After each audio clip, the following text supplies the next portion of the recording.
चलिए हम लोग आज अध्ययन करेंगे वैदिक काल, या काल को हम लोग युग भी कह सकते हैं। ये video 12th other competition exam के लिए बहुत ही हेल्पफुल हो गया।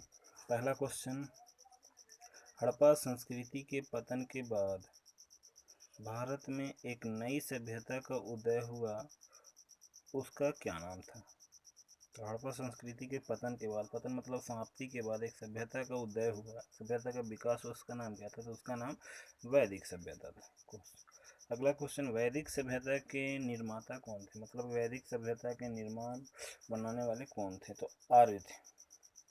ये आर्य जो थे मध्य एशिया से आए थे। भारत जो है मध्य एशिया का ही भाग है। तीसरा क्वेश्चन है, आर्य कौन थे और इसका मूल निवास कहाँ से थे? जिन लोगों वैदिक सभ्यता का नींव डाला, जिन लोगों ने वैदिक सभ्यता का नींव डाला उसे हम लोग आर्य कहते हैं। ये कहाँ के निवासी थे? तो ये मध्य एशिया के निवासी थे। अगला क्वेश्चन है, इंडो आर्य किसे कहते हैं? कौन थे? तो मध्य एशिया से आकर भारत में बसने वाले आर्य को इंडो आर्य कहते हैं। अगला क्वेश्चन है, आर्य का अर्थ क्या है? तो सर्वश्रेष्ठ, सबसे ऊंचा। वैदिक सभ्यता को आर्य सभ्यता क्यों कहा जाता? इस सभ्यता का निर्माण आर्य लोग ने किए थे, इसलिए इसे आर्य सभ्यता कहा जाता है। वैदिक सभ्यता को इस नाम से क्यों पुकारा जाता है? क्योंकि इस काल में वेद की रचना हुई थी, इसलिए इस सभ्यता को वैदिक सभ्यता के नाम से पुकारा जाता है। इस काल का सारा ज्ञान ऋग वेद पर आधारित है। वेदों की संख्या 4 होती है, याद रखिएगा। क्वेश्चन नंबर 8, वैदिक काल का समय क्या था? मतलब वैदिक जो काल थे कहाँ से कहाँ तक चले? तो 1500 ईस्वी पूर्व से 600 ईस्वी पूर्व तक चले। इंडो और मध्य एशिया से आकर सर्वप्रथम भारत के किस भाग में रहे? तो इंडो और जो मध्य एशिया से भारत के तो प्रथम भाग पंजाब में आकर बसे, पंजाब में आकर बसे। वैदिक सभ्यता किस प्रकार की सभ्यता है? एक प्रकार की ग्रामीण सभ्यता है। आर्यों की सभ्यता संस्कृति का ज्ञान कहाँ से प्राप्त हुआ? तो ऋग वेद से। वेद क्या है? वेद आर्यों का धर्म ग्रंथ है। वेदों का अर्थ क्या है? ज्ञान अथवा पवित्र एवं आध्यात्मिक ज्ञान।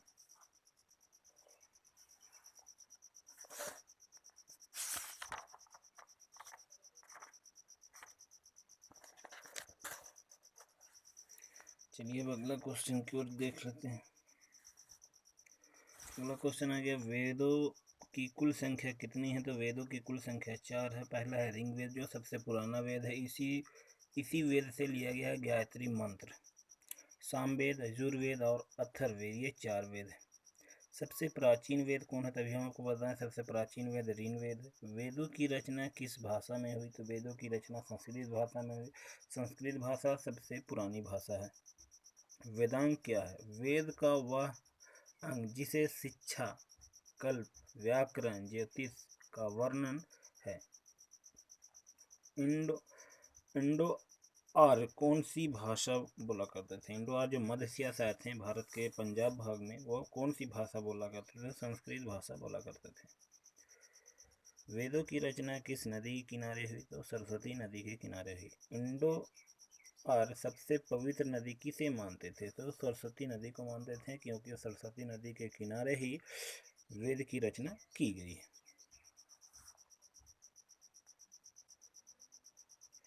वैदिक काल की सबसे प्राचीन प्रमुख नदी कौन थी? तो सिंधु नदी थी। आर्य का प्रमुख पेशा क्या था? मतलब आर्य लोग करते क्या थे? तो मुख्य रूप से वह पशु पालक थे और खेती का काम करते थे। आर्यों के जीवन में सबसे अधिक महत्व किस जानवर का था? तो घोड़ा का था। आर्यों के जीवन में सबसे अधिक महत्व घोड़ा का। आर्य अपने साथ कौन सा जानवर लेके चलते थे? तो घोड़ा लेके चलते थे। वैदिक काल में सर्वाधिक देवता कौन थे? सर्वाधिक प्रिय देवता कौन थे? इंद्र देवता।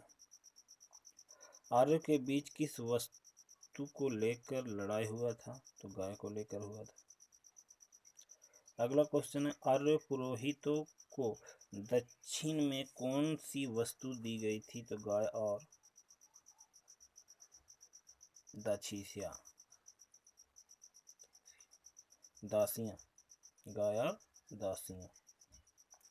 आर्यों ने किस नई धातु की खोज की? तो लोहा की खोज की। आर्य जनजाति की सबसे छोटी इकाई कौन सी है? तो ग्राम।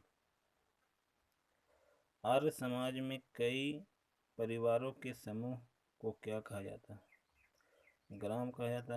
आर्य के कई ग्राम समूह को क्या कहा जाता? तो विष कहा जाता।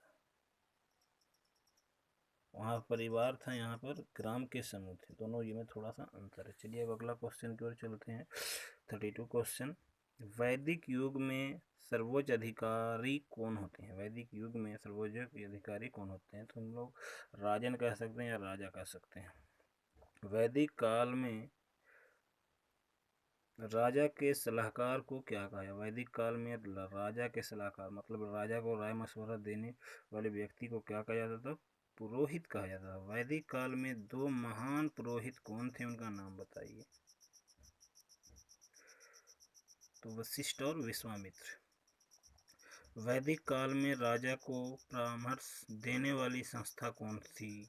सभा और समिति। परामर्श देने वाली सभ्यता संस्था कौन थी? तो सभा और समिति। वैदिक काल में परिवार के प्रधान को क्या कहा जाता था? क्या कहा जाता था? कुल्प, कुल्प, कुल्प कहा जाता था। वैदिक काल में लड़ाकू दलों के प्रधान को क्या कहा जाता था? ग्रामीण, जो गांव का मुखिया होता था। वैदिक काल में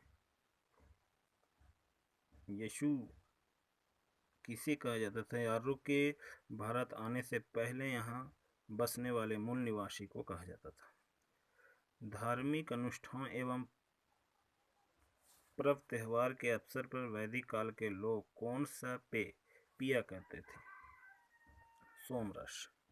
वैदिक काल में समाज कितने वर्णों में विभाजित था? तो वैदिक काल में समाज 4 वर्णों में विभाजित था, ब्राह्मण, क्षत्रिय, वैश्य और शूद्र। आर्यों का मुख्य आहार क्या था? तो वे अपने आहार में दूध का प्रयोग अधिक करते थे। वैदिक आर्य लोग जो थे सबसे ज़्यादा क्या खाते थे? दूध का प्रयोग अधिक करते थे। प्राचीन काल के महाकाव्य का नाम क्या था? रामायण और महाभारत। महाभारत जो है सबसे बड़ी महाकाव्य है। वैदिक काल में कबीलाई समाज कितने समूह में विभाजित हुई? तो पुरोहित, योद्धा और सामान्य वर्ग के लोग। उत्तर वैदिक काल का समय क्या था? 1000 ईस्वी पूर्व से 600 ईस्वी पूर्व तक। ऋग्वेद को छोड़कर शेष धर्म ग्रंथों की रचना कब हुई? उत्तर वैदिक काल में।